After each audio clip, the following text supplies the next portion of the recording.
তিন দশক গবেষণা শেষে ভারতের শক্তিশালী রকেট উৎক্ষেপণ। শক্তিশালী রকেট মহাকাশে পাঠালো ভারতের মহাকাশ গবেষণা সংস্থা ইসরো। আজ ভারতের শ্রীহরিকোটা থেকে ওড়ানো হয় জিএসএলভি MK3।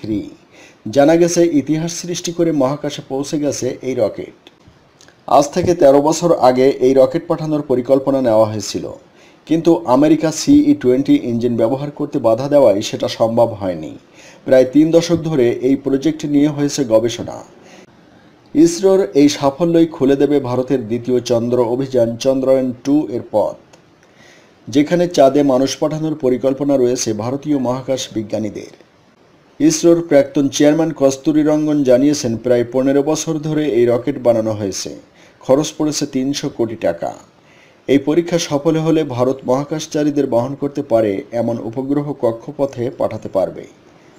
আপাতত এই পরীক্ষার লক্ষ্য হলো অন্তত 4 টনের উপগ্রহ কক্ষপথে পাঠানো, যদিও জিএসএলভি মার্ক 3-র 6 থেকে 10 টন ওজনের উপগ্রহ কক্ষপথে স্থাপনের সামর্থ্য রয়েছে। ডক্টর কস্তুরী রঙ্গন বলেছেন, এই পরীক্ষা সফল হলে ভারত স্বনির্ভরতার এক নতুন ধাপ ছুঁয়ে ফেলবে। মহাকাশচারী বহনের উপযোগী উপগ্রহ কক্ষপথে স্থাপনের জন্য ভারতকে আর অন্য কারোর মুখাপেক্ষী হতে হবে না। জিএসএলভি মার্ক 3 এর ওজন কমপক্ষে 200টি ভারতীয় হাতির সমান। মাধ্যাকর্ষণের টান ছাড়িয়ে সত্যি যদি এই রকেট মহাকাশে পৌঁছাতে পারে, তাহলে নতুন ইতিহাস তৈরি হবে ভারতের।